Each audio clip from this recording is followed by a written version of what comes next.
ہر بندے کے خیالات کے مطابق ڈھلنے کی کوشش کرنا، فلانا نہ ناراض ہو جائے، فلانا نہ ناراض ہو جائے، وہ جس نے ہونا ہو جائے، بس رب رسول ناراض نہ ہو۔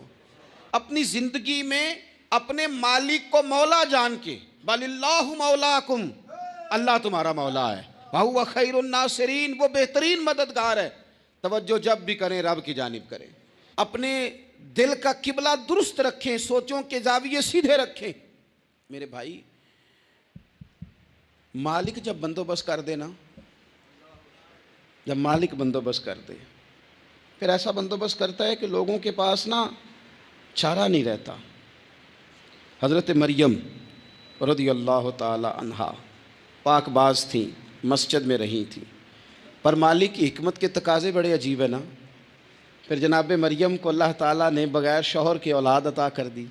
یہ بات ہی ایسی تھی، وہ کسی نے کہا تھا کہ مخلوق تو فنکار ہے اس درجہ کے پل بھر میں، سنگے در کعبہ سے بھی اصنام تراشے، تم کون ہو کیا چیز ہے داغ کبابی، لوگوں نے تو مریم پہ بھی الزام تراشے۔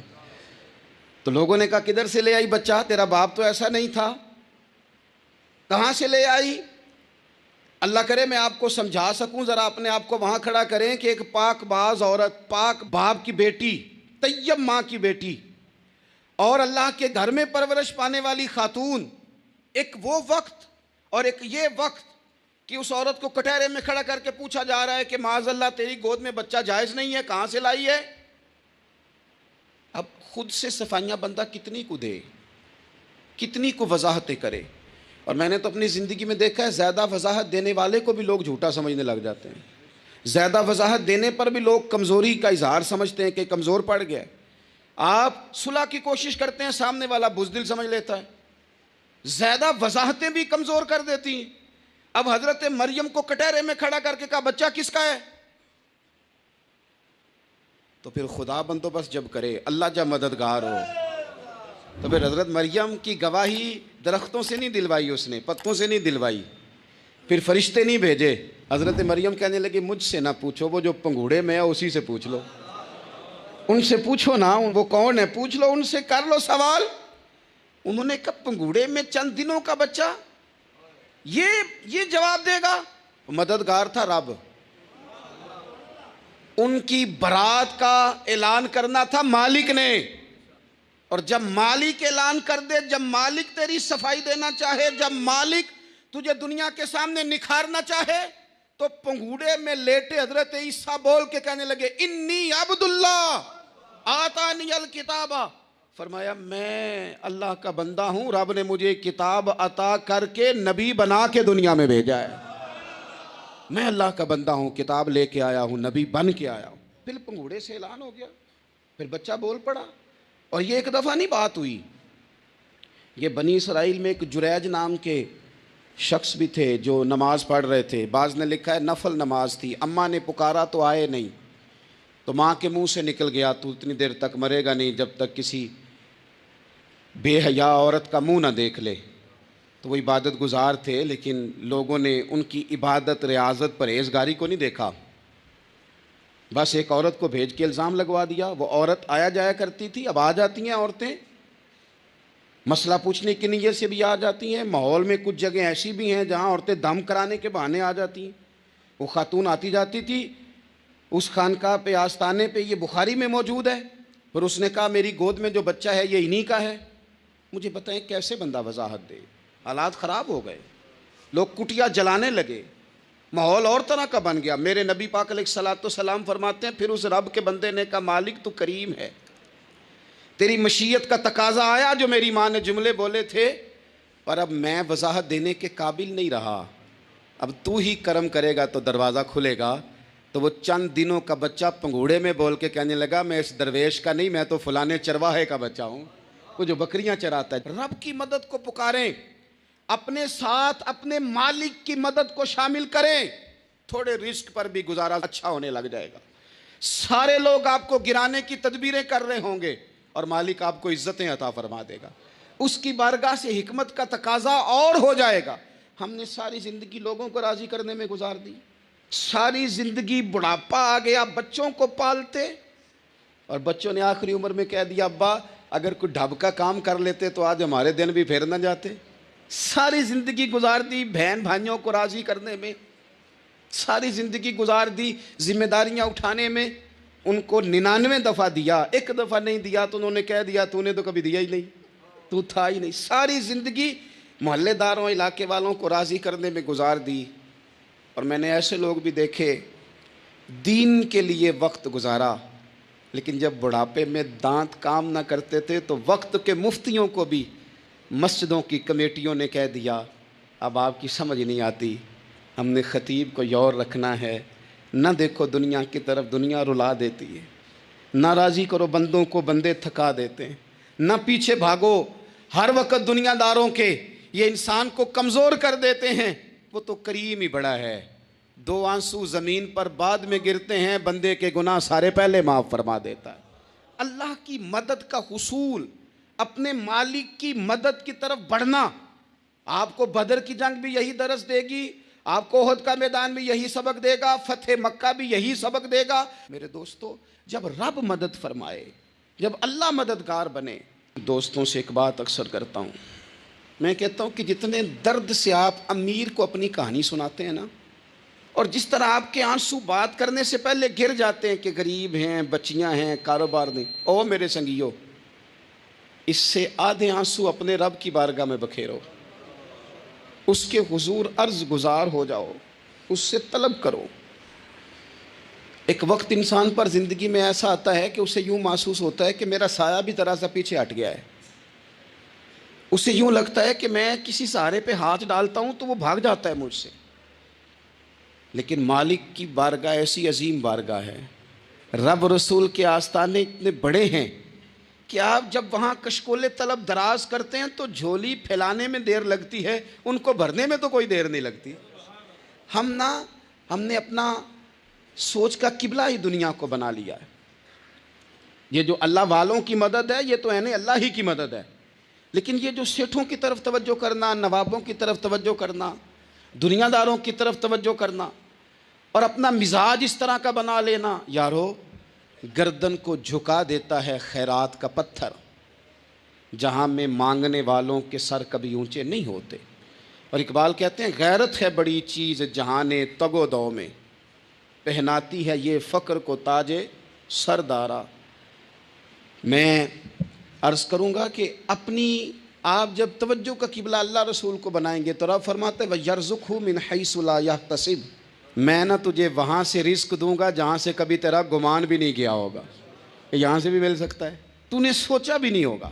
بخاری شریف میں حدیث ہے, حضرت جابر ابن عبداللہ فرماتے ہیں نبی پاک صلی اللہ علیہ وسلم نے 300 لوگوں کا ایک لشکر روانہ کیا کسی مہم کے لیے, کسی جہاد کے لیے. حضرت ابو عبیدہ بن جراح رضی اللہ تعالیٰ عنہ امیر لشکر تھے. فرماتے ہیں غربت اتنی زیادہ تھی, بھوک اتنی زیادہ تھی کہ ایک ایک کھجور دن میں ایک وقت کھانے کو ملتی تھی, اور کچھ دن ایسے آئے کہ اب کھجور بھی نہیں مل رہی. فرماتے ہیں اتنی زیادہ بھوک لگی مجاہدین کو 300 بندہ پتے کھا کے گزارا ہونے لگ گیا. یہ بخاری میں موجود ہے. آپ فرماتے ہیں کہ دریا کے کنارے ہمارا پڑاؤ تھا, ٹھہراؤ تھا. جب بھوک سے نڈھال ہو گئے نا, وَيَرْزُقْهُ مِنْ حَيْثُ لَا يَحْتَسِبُ, اللہ وہاں سے روزی دیتا ہے, گمان بھی نہیں ہوتا. فرماتے ہیں ایک مچھلی اللہ تعالیٰ نے دریا کے کنارے بھیجی. فرماتے ہیں وہ تھی تو مچھلی پر پہاڑ جتنی تھی. بخاری میں لفظ ہیں, حضرت جابر ابن عبداللہ رضی اللہ تعالیٰ عنہ فرماتے ہیں 300 آدمی 18 دن تک اس مچھلی کو کھاتے رہے, مچھلی ختم ہی نہیں ہوئی. مچھلیاں نہیں, مچھلی. کہتے ہیں 18 دن 300 بندہ کھاتا رہا, مچھلی ختم ہی نہیں ہوئی. اور فرماتے ہیں کہ اس کی ہڈی نکال کے, کانٹا کہیں گے آپ اپنی زبان میں, کہتے ہیں وہ نکال کے نا تو اس کو کھڑا کیا نا جب, تو اونٹ کجاوے سمیت اس کے بیچ سے گزر جاتا تھا, 2 اس کے کانٹے جوڑے. فرماتے ہیں وہ اس کا گوشت ہم کھاتے تھے اور اس کی چربی بطور تیل کے ہم جسموں پہ ملتے تھے, بیماروں کو اس سے سکون آتا تھا, تندرستی شفا ہوتی تھی.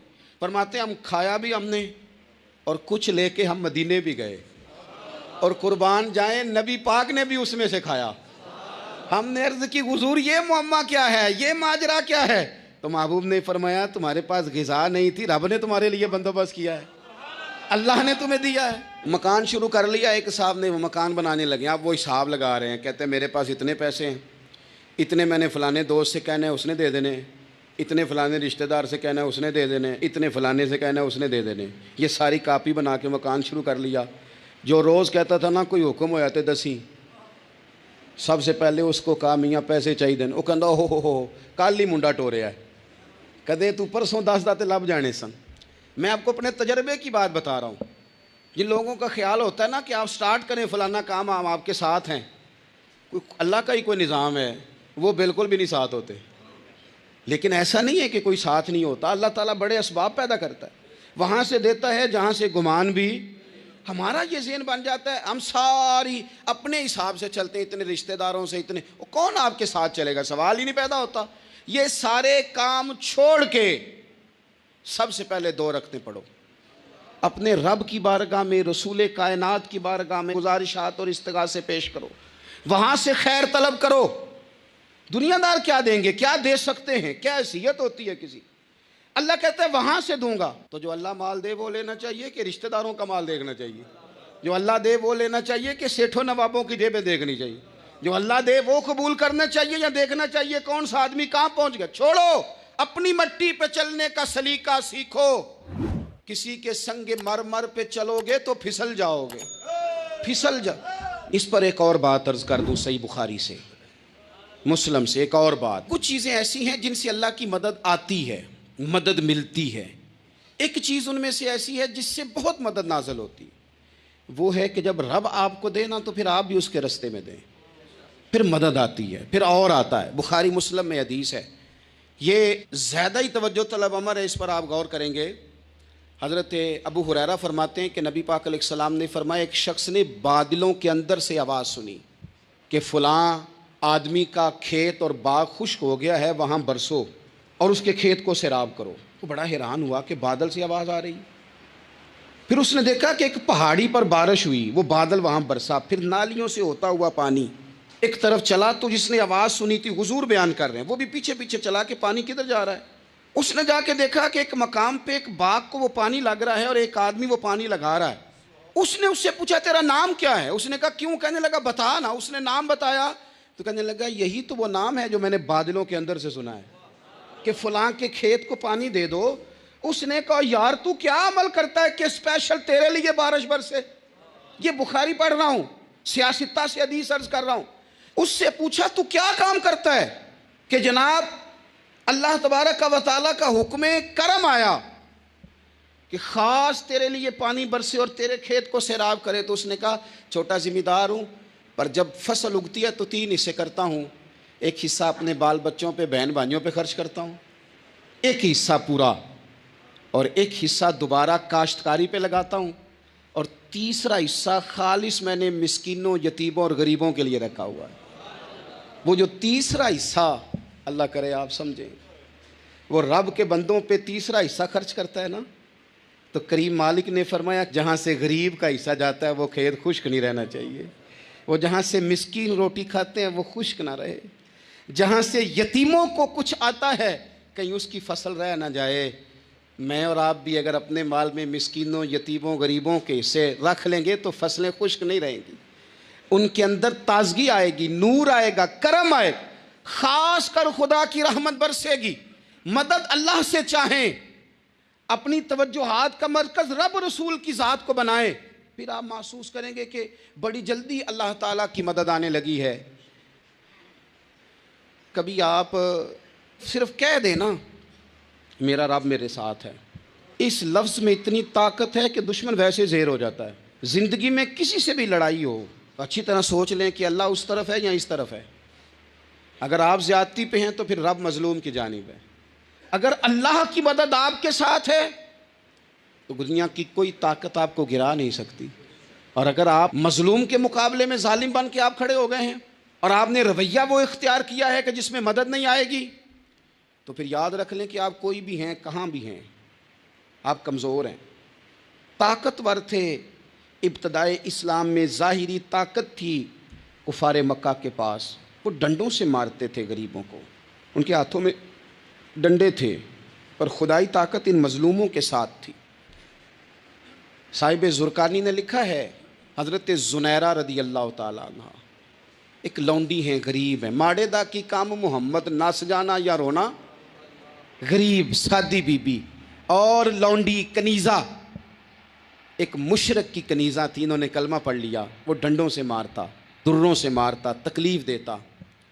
حضرت زنیرہ رضی اللہ تعالیٰ عنہ کو اتنا مارا، اتنا مارا۔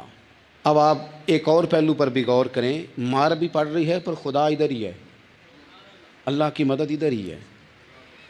رب کہتا ہے کہ پہلے تو صبر کرنا، ان اللہ مع الصابرین، تو صبر کرے گا تو پھر رب کی معیت ملے گی، ذرا ٹھہرنا، تو تھوڑا ڈٹنا۔ ان الذین قالوا ربنا اللہ ثم استقاموا تتنزل علیہم الملائکہ، تو کہے اللہ میرا رب ہے، پھر تو پہلے ڈٹ، پہلے تو نے ڈٹنا ہے۔ ثم استقاموا، جو ڈٹ گیا، تتنزل علیہم الملائکہ، ڈٹنے والے کے لیے مدد آتی، پہلے تھوڑا ٹھہرنا پڑتا ہے، پہلے تھوڑا صبر کرنا پڑتا ہے، حوصلہ کرنا پڑتا، اس کے بعد مدد آتی۔ مار پڑ رہی ہے، مارا جا رہا ہے حضرت زنیرہ کو، ان کا مالک جو ہے ظاہری آقا وہ مار رہا ہے، یہ کنیزہ ہے، اتنا مارا، اتنا مارا، ان کی بینائی چلی گئی، نظر آنا بند ہو گیا۔ ابو جہل آیا اور کہنے لگا زنیرہ دیکھا نا ہمارے بت تیری آنکھیں لے گئے، معاذ اللہ، لات و منات ہمارے بتوں نے تجھے اندھا کر دیا۔ اب ایسا نہیں ہے کہ بی بی روتی جا رہی ہے، روتی جا رہی ہے، مایوسی مایوسی، معاذ اللہ، پریشانی، غریبی بڑی ہے، پوچھنے والا کوئی نہیں، یہ باتیں نہیں۔ کیا جملے ہیں خاتون کے، کیا لفظ ہیں۔ ابو جہل نے طنزیہ کہا، معاذ اللہ، کہنے لگا دیکھا نا ہمارے بتوں نے تجھے اندھا کر دیا۔ تو جناب زنیرہ آنکھوں کی بینائی گئی ہے، رات کو گئی ہے، دکھ ابھی تازہ ہے، لیکن اللہ پہ جو توکل ہے، اپنے مالک سے جو رشتہ ہے وہ اتنا مضبوط ہے، اتنا طاقتور ہے، اس میں اتنی گہرائی ہے کہ حضرت زنیرہ بول کے نا اتنی قوت سے بولی، اتنی طاقت سے بولی کہ پورے کفر پر لرزہ طاری ہو گیا۔ فرمانے لگی تمہارے بتوں کی کیا اوقات ہے کہ وہ میری بینائی لے جائیں، یہ میری رب کی حکمت کا تقاضا ہے۔ جب تک اس نے چاہا زنیرہ دیکھتی رہی، اور جب اس نے چاہا زنیرہ کی آنکھوں کی بینائی چلی گئی، اور اگر وہ چاہے گا نا تو بینائی واپس بھی کر دے گا۔ اگر ہو ذوق یقین پیدا تو کٹ جاتی ہیں زنجیریں، اگر وہ چاہے گا تو بینائی آ بھی جائے گی۔ حضرت زنیرہ نے رات کو یہ لفظ کہے، ابو جہل اور سارے کفار ڈر کے سن کے چلے گئے، آپ اطمینان سے آ کے بستر پہ سوئی۔ جب سویرے اٹھی تو اللہ نے آنکھوں کی روشنی واپس کر دی تھی، آنکھوں کی۔ اب چھڑی پکڑی ہے، بازاروں میں گھومتی ہے، کہتی ہیں بلاؤ کدھر ہے تمہارے لات و منات، دیکھو میرے رب نے روشنی واپس کر دی۔ آ کر میرے ساتھ ادھر آ، ستمگر ہنر آزمائیں، تو تیر آزما ہم جگر آزمائیں۔ بیمار لوگوں یاد رکھو، کہہ دیا ڈاکٹر نے کہ تو بڑا بیمار ہے، تو بڑا کمزور ہے، یہ ہو گیا وہ ہو گیا، تو ڈاکٹر اپنے علم کے مطابق بات کر رہا ہے، ہوگا تو وہ جو میرا رب چاہے گا۔ کمزور ہو جانا، پریشان ہو جانا، تکلیف میں آ جانا، پتہ نہیں بات ہو گئی ہے تو جانے کیا ہو جائے گا۔ اپنی زندگی کے اندر اپنے رب سے رشتہ مضبوط کریں، رسول کائنات سے رشتہ مضبوط کریں، اللہ والوں سے رشتہ مضبوط کریں۔ حضرت زنیرہ نے پیغام دیا کہ زندگی میں جو جینا چاہتے ہیں تو وہ رب کا نام لے کے جی سکتے ہیں، جو اپنی زندگی میں خوشیاں دیکھنا چاہتے ہیں تو رسول اللہ کے نام پر خوشیاں دیکھی جا سکتی ہیں۔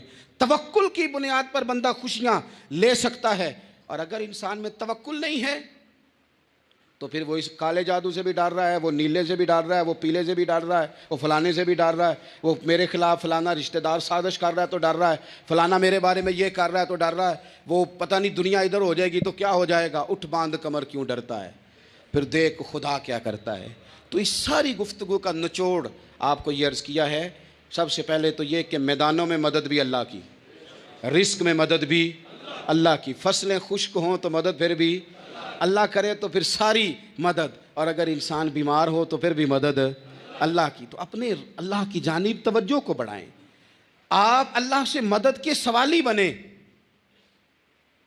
ترمذی کی ایک حدیث ہے، میں آپ کو زندگی کا تجربہ بتاتا ہوں کہ جب میں بڑا پریشان ہوتا ہوں تو یہ والی روایت کھول لیتا ہوں، مزہ دیتی ہے۔ میرے نبی پاک علیہ السلام نے فرمایا اپنے دکھ سیٹھوں نوابوں کو نہ کہنا،